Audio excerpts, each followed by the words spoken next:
Hello, everybody. I'm here with Samantha, and we are going to discuss James Schuyler's poem Februrary. We've just read through it, and I was going to ask Samantha to think of simply what she experienced in the course of reading the poem. I think one of the things with Schuyler's poetry that would be really valuable is to simply let it flow through you as a reader, and to simply to note where your attention goes, to note different repetitions and patterns that you notice, and just to take your own responses as the place to begin with the poem. So, Samantha, what are some of the things you experienced while reading Februrary? Sure.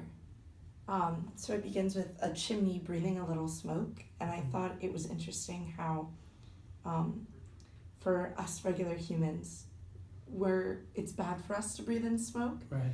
And then that's followed with a repetition of I can't see, I can't quite.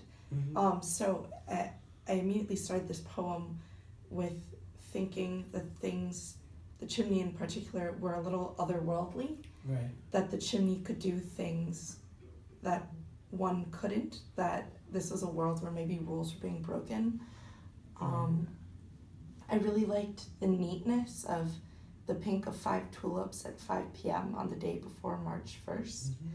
That just feels like life is all tied together with a pretty little bow. Right. I love the statement, like something I can't remember, because we always use similes to express more succinctly what we're trying to say. So it's, I just think, poetic genius to kind of say, to compare something to something you don't know what it is. Right. Let's see. The colors in this poem were quite beautiful. The pink, the blue, the green wave, the violet sea. Green and wet paired together almost makes wetness a color for me, Right. which I kind of love the experience of. Yeah, well, one of the things that really pop for me when reading this poem is as you say, is the colors. And I wonder if we think about color in general, like how is color moving through the poem? Not necessarily what color turns to another color or what color is emphasized, but we get this question, is it the light that makes the baby pink? And I can't quite, the sun I can't, at the beginning, the sun I can't see making a bit of pink. I can't quite see in the blue, the pink of 5 tulips. So it's going from almost like a smear of color that is kind of blurred out to just the color itself, to the precision of the 5 tulips at 5 p.m. And I guess one of the things, again, what one place to go is simply, is it the light that makes the baby pink?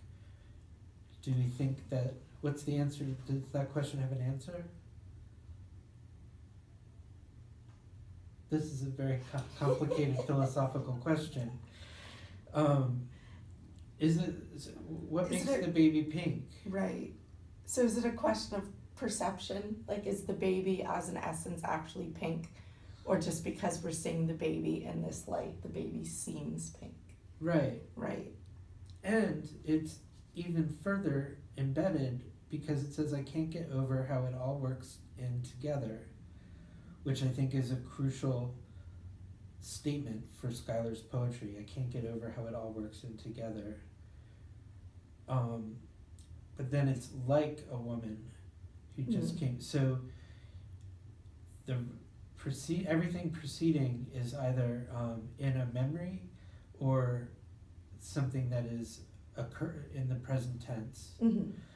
And then suddenly, this is within a metaphor, we have this, what feels like a crucial, pivotal image in the poem. So if we try to unpack that, is it the light that makes the baby pink? I guess what are all the different kinds of answers for what makes the baby pink, along with the light? Or is it the light? What is he when he says the light? What is that referring to?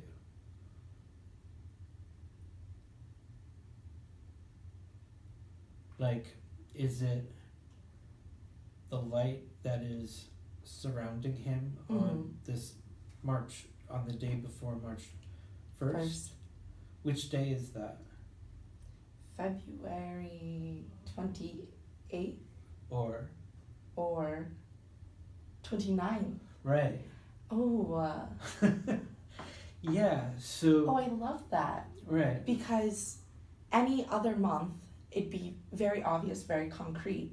But by making it February, we're kind of playing with what we know and what we don't know. Right.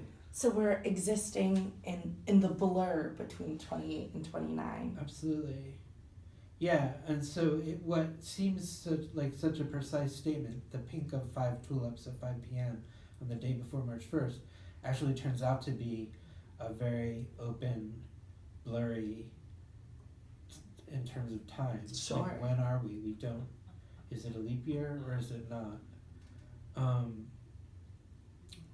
But going back, so the question is it the light on this particular day, a day we can't pin down, is that what makes the baby pink? If so, there's the question of that being within the metaphor, like Sure. a woman, and so is it the imagination of the poet who has been bombarded by colors to then focus on the pinkness of the baby in a way that maybe the pink of the 5 tulips is echoed in the poet's thoughts? Or is it also the light itself? Like, as you're saying, there's no, like, I tried to wear a pink sweatshirt. Is this essentially pink, or is pink a subjective quality that seems objective, but that is a function of human perception and consciousness? What do you think?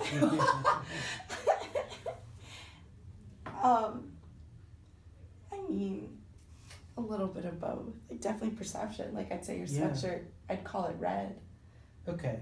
So, who knows? Yes.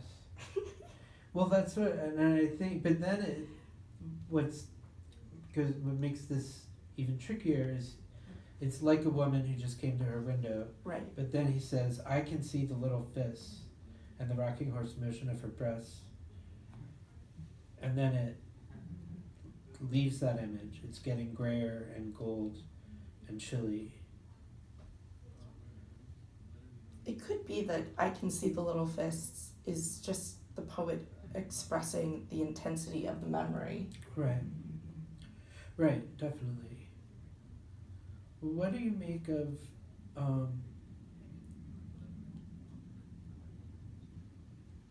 so, I mean, in a way, what we're getting these kind of smears of color, almost like a kind of expressionist but representational painting, where the color in the sky and the flower, or the color of the leaves and the green copper steeple and the leaves of the tulip are all kind of streaking together. Right. So there's a strange unity that the perceiver has at this moment, where the perceiver is almost kind of painting the world around him into being and into a kind of unity. So I can't get over how it all works in together.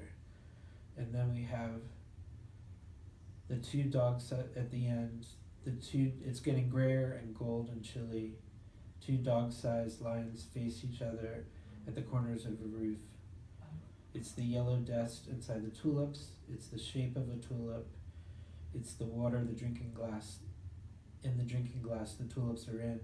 It's a day like any other. So we've got a lot of it's that echo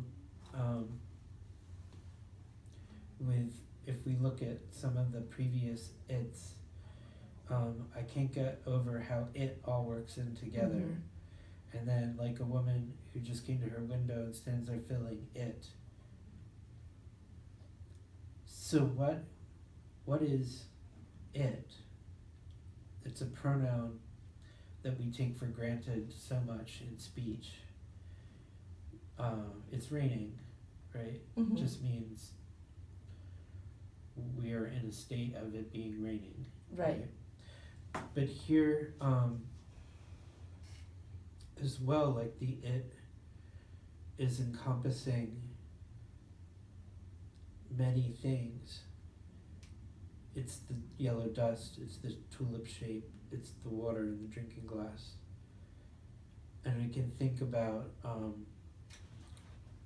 each of these things being kind of nested within the next object, right? And then they're ultimately nested in the last it's a day like any other. So Samantha, what do you make of that last line? It's a day like any other. Yeah, because it could be like, what is after what's preceded, how has the poem loaded itself up to prepare us for landing on that last line? Sure. I think the poet here is using it, like the pronoun it, to kind of encompass and express the unity that he's amazed by when he says, like, I can't get over how it all works in together, how the complexity of the world just is, and that we take it for granted. So for it being the day before March 1st, it's February, it's a day like any other. A lot of times I think of Leap Day as like this extra gift, like this extra thing. So I think he was given this moment to kind of process how complex and beautiful the world is. And then he realizes it's a day like any other. Like, I could notice this beauty all the time. But maybe we don't always have a free moment to stop and process the baby and the fists and the pink. Yeah, that's great.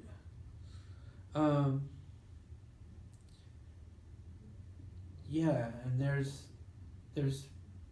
plenty more we could discuss, but I'm looking forward to seeing what everyone posts on the forums about February and the other poems.